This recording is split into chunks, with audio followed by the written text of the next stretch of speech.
Yazi bantwana angimiboni kahle ngiyasitheka.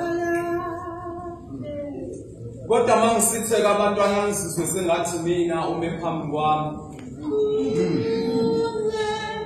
Yazi bantwana nami ngiyaye ngifise ukuba imbongi uthando ngiliqonde ngokujula kwalo. Nina sibongi nemfihlo ngikwazi kanjani ukuphila nothando nezinkinga zalo. Izolo ngimzwile uNkulunkulu ephefumula ngaphakathi kulomhlaba engizinze kuwo. Ngase ngizibuza ukuthi pho ukufa kusinda kanjani ekufeni uma nikwazi ukuloba inkondlo ekwazi ungivela ukufa ithuna. Kulamajoka konke singakufanele akukangaphi ukufa kusilela ukuphila.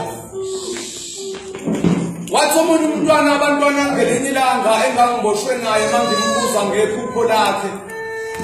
Wathena iphupho lakhe ubona uThixo isidumo somfanekiso wakhe silele emalibeni.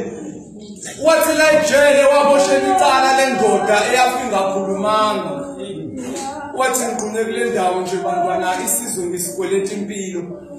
Wathi neminye yemphefumulo ebangingafanele ihlukaniswe nenyama. Wathi ngabulala umuntu kwafanina ekhomba abanye abantwana.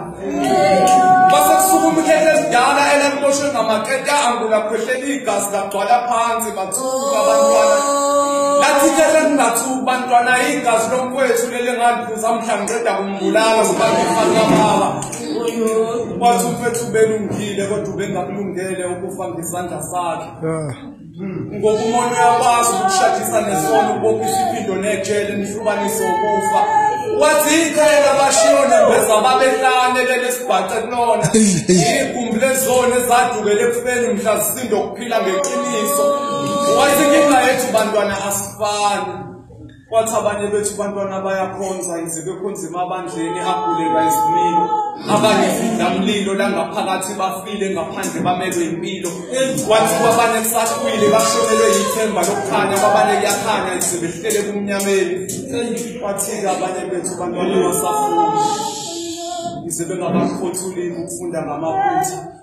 Wayeselekijele icala ngokugcina abangenacala egameni labonile. Waseqhamuka abanye abantwana belandelana. Mangibabuza ukuthi bayaphi bathi basayohlangabeza ukufa kudala bekulindile kungenzeka makuza bona kuyaduka. Manje bafundisa indlela elula eyangakubona.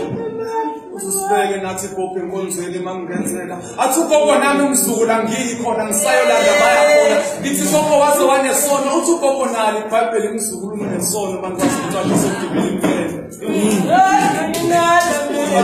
Basisa futhi umzukulu umdedele ngihambe ngizothi ngifika abazalwane sebekhuluma izinto zakamoya bengasahleli enyameni.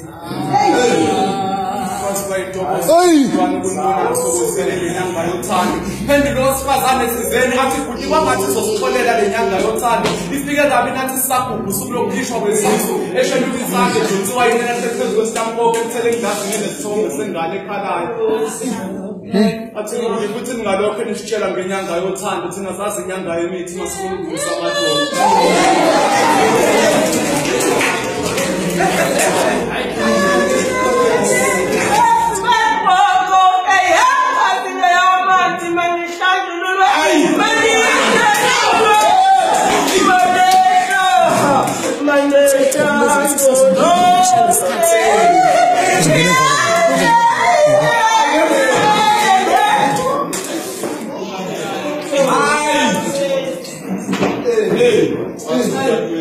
Saphile emhlabeni izinkinga bakhumbule sithekisa ngokulahla ithemba. Wathi ugade nalilanga mfowethu ngelinye ilanga lakhanyisela ngokufa.